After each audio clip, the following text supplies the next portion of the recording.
Buenas tardes, nosotros somos el grupo número 4 de la clase de seminario nuclear. Los autores son los que están presentes en la diapositiva y elegimos el tema enfermedad por el virus del ébola en un abordaje multidisciplinario. Como primera instancia vamos a hablar de lo que es la biología del ébola virus. Primero, debemos saber de que el ébola es un virus ARN monocatenario de polaridad negativa de un tamaño aproximado de 19 kilopares de base. Este pertenece a la familia Filoviridae, de donde se van a distinguir los géneros, pero el género que nos va a interesar es el género Ebola virus. De este género saldrán 5 especies, que son estas que están aquí presentes. El virus está compuesto por diversas proteínas que sirven para la síntesis de su estructura. Entre esas proteínas distinguimos a las proteínas estructurales y a las proteínas no estructurales. Entre las proteínas estructurales tenemos a la proteína viral 24, a la 30, a la 35 y a la 40.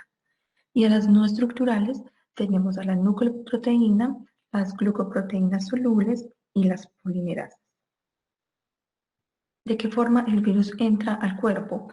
Pues el virus entra al organismo a través de lo que son la piel y las mucosas.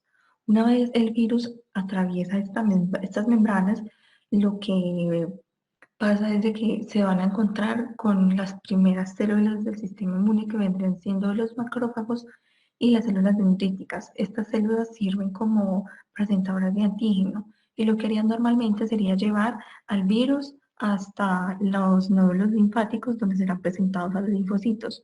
Pero este virus, a causa de sus proteínas, van a inhibir esa presentación y pues lo único que harían estas células es ayudar al virus a distribuirse mucho más fácil porque lo llevan hacia la circulación linfática y pues de circulación linfática se va a dirigir hacia, hacia el hígado y hacia el vaso, donde pues evidentemente los va a dañar a sus células y pues de allí pasará a circulación sanguínea y pues se distribuirá mucho más y dañará muchos más órganos.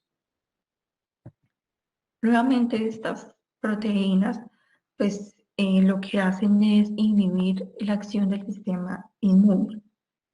Entonces, entre las cosas que hacen, pues estas se encargan de inactivar a los neutrófilos, también provocan apoptosis de los linfocitos, provocan daño en la endotelio vascular, también inhiben lo que es la acción de los interferones y también inhiben la acción de las moléculas ayudadoras como lo son el complejo mayor de histocompatibilidad, dejando al sistema inmune sin lugar o por donde poder atacar el virus.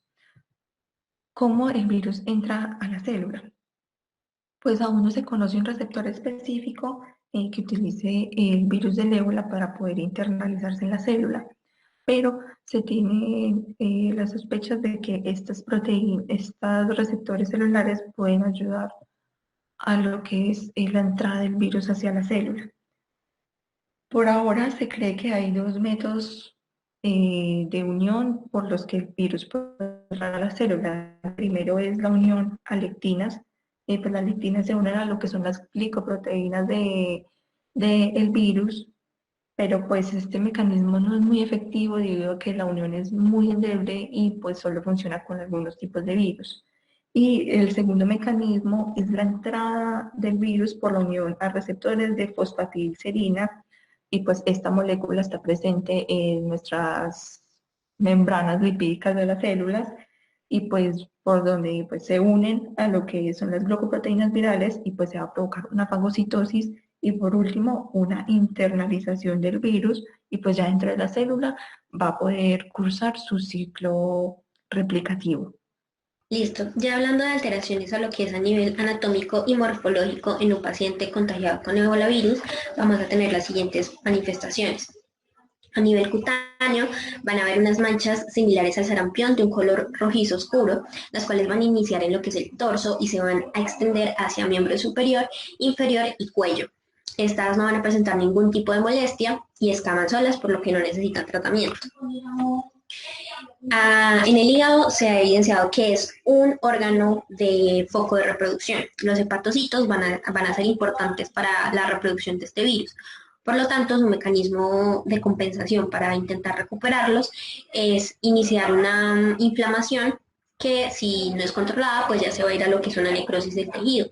Además, este órgano está afectado por el shock hipovolémico y ya deja de funcionar correctamente, teniendo en cuenta que es un órgano metabólico bastante importante. Al sistema renal va a empezar a tener la misma inflamación y necrosis. Esto se va a afectar sobre todo es por la emesis, la diarrea y el shock hipovolémico que tiene el paciente, impidiendo la correcta eliminación tanto de sales como de metabolitos. Entonces se va a tener un descontrol de lo que son los iones y las sales y puede llevar a una falla renal, que sería el estadio más grave a nivel del sistema renal. Por otra parte, están las patologías que voy a mencionar que se han evidenciado en pacientes contagiados con ebolavirus a nivel del sistema respiratorio. Todas estas van a ser causadas por el daño de las células endoteliales. En el primer lugar tenemos lo que es la pleura, que esta rodea al pulmón con el fin de protegerlo. Los pacientes que tienen esta infección se ha visto que pueden tener un derrame pleural sin ningún tipo de trauma, sin ningún tipo de problema adyacente. Se dice que es porque el virus afecta las células de la pleura y pues genera la ruptura de esta, impidiendo pues que el pulmón, ya sea que se colapse, se llene de líquido y no permita el correcto intercambio gaseoso, como en casi todas las patologías mencionadas en esta parte. La neumonía es gracias a el virus, afecta a los macrófagos alveolares, dejando desprotegido a nivel del sistema inmunológico, permitiendo que cualquier molécula dañina llegue más fácil a este nivel. Los alvéolos se pueden llenar de fluidos y no impedir como esa correcta respiración. El edema pulmonar, pese a que la pared del alveolo es delgada, ella no es lo suficientemente permeable para permitir el paso del líquido intersticial. Aquí se ve afectada, aumenta esa permeabilidad y el líquido intersticial se llena el alveolo, generando el edema. Por último, en pacientes ya que se les está haciendo una autopsia, se ha evidenciado que la pared aumenta. Se dice que es por un mecanismo de autocompensación del cuerpo, que ven estos daños constantes en la pared, intentan repararla y lo que hacen es que se engrosa la pared. Dando continuidad al tema, es necesario que hablemos ahora sobre la fisiopatología de la infección causada por el virus del ébola.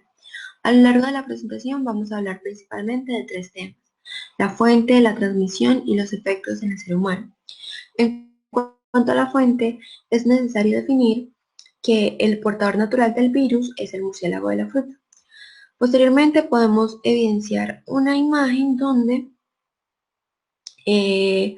vemos una de las rutas de transmisión. Tenemos al portador, este ocasiona un brote en los animales y posteriormente se contagia al ser humano. El ser humano se contagia a través del consumo de la carne de estos o cuando no se da un adecuado manejo del cadáver de los mismos. Continuando con las rutas de transmisión, tenemos que existe una forma directa y una forma indirecta. En cuanto a la forma directa, solo es necesario que un individuo entre en contacto con las mucosas o fluidos de una persona infectada. Fluidos como lo son la sangre, vómitos, heces y saliva. También se han evidenciado casos de infección a través de agujas y jeringas. En cuanto a la forma indirecta, pues en ocasiones las personas que están a cargo del manejo de los cadáveres no cumplen con las recomendaciones y entran en contacto con cualquier tipo de fluido proveniente de estos. También es necesario aclarar que el virus del ébola no se transmite a través del aire, agua, tocando lo que haya tocado una persona infectada o teniendo contacto directo con una persona recuperada después de 7 semanas. Ya para finalizar, tenemos los efectos en el ser humano. Aquí podemos evidenciar que las células que son más propensas al daño son las células endoteliales, Eso no quiere decir que sea solo en este sitio donde se produce este daño. Mi compañera anteriormente nos comentó otros sitios anatómicos que se ven afectados por esta infección. En cuanto a los síntomas, debemos saber que los síntomas no aparecen en el momento exacto en el que una persona se infecta. Estos aparecen días después. Inicialmente se presentan unos síntomas inespecíficos como son la fiebre, el dolor muscular, la diarrea, vómitos y dolor abdominal. Posteriormente se presentan ya las manifestaciones clínicas características de esta infección, como lo son los sangrados inespecíficos y la aparición de petequias. Estas petequias aparecen alrededor del día 6 y 7, inicialmente en la cara, posterior el cuello y ya después se empieza a evidenciar en el resto del cuerpo. Alrededor del día 11 y 12 se dice que el paciente entra en un estado crítico, donde se empiezan a presentar manifestaciones clínicas de tipo convulsivo y también hemorragias a nivel de boca, nariz, oídos y ano. Esas hemorragias pueden desencadenar la muerte del paciente. Y ya con eso finalizo. En cuanto a los hallazgos histopatológicos del paciente que fallece por enfermedad del ébola, encontramos que estos se relacionan con muchas otras enfermedades hemorrágicas, tanto virales como no virales, propias de las zonas endémicas donde se ha presentado la infección. El diagnóstico definitivo es posible por medio de pruebas de laboratorio, tales como la reacción de cadena de la polimerasa, el ensayo inmunoenzimático ligado a la captura de enzimas, el aislamiento del virus, las pruebas serológicas, la historia clínica y síntomas de presentación apoyados por la histopatología mediante el uso de la inmunohistoquímica y por supuesto la microscopía electrónica, observándose necrosis en muchos órganos, como el hígado, el vaso, el riñón, las gónadas, los pulmones, el tracto gastrointestinal e incluso el endocardio, lo que implica una amplia variedad de tipos celulares afectados. En la autopsia del daño morfológico no es significativo en el endocardio, en cuanto a su inmunistoquímica muestra abundantes antígenos extracelulares. En un estudio en cobayas, las cobayas son roedores a los cuales se les induce la enfermedad, se confirmó inflamación de las válvulas atrioventriculares y las cuerdas tendinosas del corazón. En la figura 1 podemos observar los hallazgos histopatológicos en el corazón, los cuales no son significativos. En la médula ósea se presentan cambios morfológicos inespecíficos y los hallazgos incluyen necrosis focal y abundantes inclusiones mononucleares. Aquí también podemos observar abundantes antígenos extracelulares.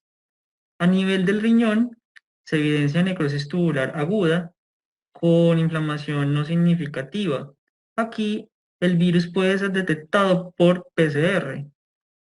En cuanto al tracto gastrointestinal, muestra una infiltración mononuclear focal leve de la lámina propia en la mucosa gástrica, el intestino delgado y el colon, que se correlaciona con la transmisión humano-humano tras la exposición a sangre en las heces. En cuanto al hígado, muestra necrosis que puede oscilar entre focal a generalizada con una mínima inflamación. Se puede observar hiperplasia moderada de las células de Kupffer y los espacios porta exhiben ruptura de los núcleos celulares. Esto también es conocido como carioresis e infiltrados de células inflamatorias. Los objetivos principales de la infección parecen ser los tipos mononucleares como hepatocitos, monocitos y macrófagos. A nivel pulmonar, el examen microscópico muestra congestión focal, edema intraalveolar, hemorragia. En la figura 2 podemos observar los hallazgos histopatológicos en el pulmón de un caso fatal de infección por virus del ébola. La imagen es de baja potencia, muestra la congestión y la ausencia de infiltrado celular inflamatorio significativo. En cuanto a los antígenos virales, podemos incluirlos en los distintos tipos celulares, como macrófagos alveolares, fibroblastos, macrófagos intraalveolares, células intersticiales y células endoteliales. Como verán, la magnitud del compromiso es fuerte. En cuanto al vaso y los ganglios linfáticos, se observa depresión linfoide generalizada grave. Esto pues se asocia a la apoptosis del vaso y de los ganglios linfáticos y encontramos congestión. A nivel de las gónadas, no se observa inflamación significativa en el tejido testicular. El virus es detectado en el semen hasta 82 días después de la aparición de la enfermedad. Esto confirma la transmisión sexual. Finalmente, los cambios histopatológicos en el tejido epitelial son mínimos y consistentes en edemas dérmicos, hemorragias focales, inflamación de las células endoteliales y, por supuesto, necrosis. No se presenta ictericia y encontramos la diatesis hemorrágica que hace referencia a las erupciones planas o papulares que se presentan en la piel a consecuencia de un daño de los vasos sanguíneos. Continuando con el tema, resulta de gran importancia hablar del impacto que tiene el virus del ébola en el embarazo. Y antes de empezar, es fundamental aclarar que la gestación representa un periodo de mucha susceptibilidad del sistema inmunológico de la madre, por lo tanto, ella presenta una mayor posibilidad de adquirir infecciones. Entonces, también es importante mencionar que algunos de los síntomas normales del embarazo pueden confundirse con el virus del ébola. Hablando de la transmisión, puede ocurrir en diferentes momentos. Es importante mencionar que la transmisión de la madre se presenta en altas tasas debido a que la madre sale a un centro de salud o sale a un hospital para una consulta de control prenatal. Hablando ya de la transmisión al bebé, ocurren en 3 momentos. Un primer momento es durante la gestación, un segundo momento es al momento del parto y un tercer momento sería postparto. En el primer momento tenemos la transmisión placentaria y antes de empezar con esta, es importante resaltar que el trofoblasto representa un tipo de célula especializada que puede defender inmunológicamente al feto. Esta nos permite defender y obviamente evitar la propagación de infecciones. Esta transmisión placentaria siempre fue muy discutida, pero se comprobó que en algunos casos mediante análisis inmunohistoquímico se encontró el antígeno EBOV en el citotrofoblasto y sin citotrofoblasto, lo cual nos llevó a sugerir que el virus puede atravesar la barrera epitelial placentaria. Básicamente, este virus entra a la célula empleando el mismo mecanismo que la placenta usa para nutrirse. Un segundo momento de transmisión es durante el parto y es por el contacto con fluidos de la madre. Y en un tercer momento es postparto, que es durante la lactancia. Entonces, se demostró que este virus puede resultar altamente infeccioso en lo que sería la leche cruda descongelada a temperatura ambiente y puede permanecer mucho tiempo en ella. Entonces, por lo tanto, hay una transmisión al momento de la lactancia. Hablando de consecuencias, hay consecuencias de enfermedades concomitantes. Esto sería para la madre. Hablamos acerca de ese estado inmunológico vulnerable.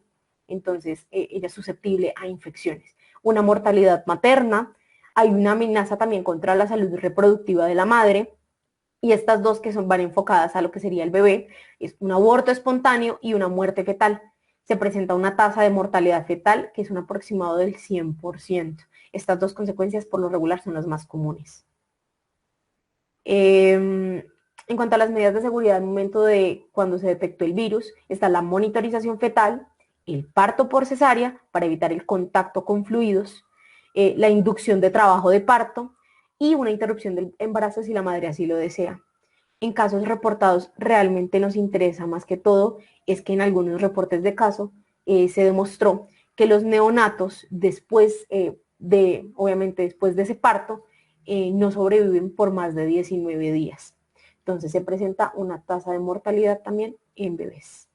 En el sistema inmunológico ocurren diferentes procesos que contribuyen a la evasión de la respuesta inmune por parte del virus. Inicialmente, el virus se une a una proteína ligadora de manosa. Esta unión se va a dar gracias a los azúcares presentes en la GPS del virus.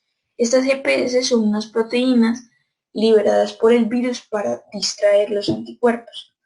Esta unión es de gran importancia para que el virus logre unirse a los receptores que están expresados en la superficie celular, lo que posteriormente va a contribuir en el proceso de micropilocitosis, que sería como tal el ingreso del virus a la célula.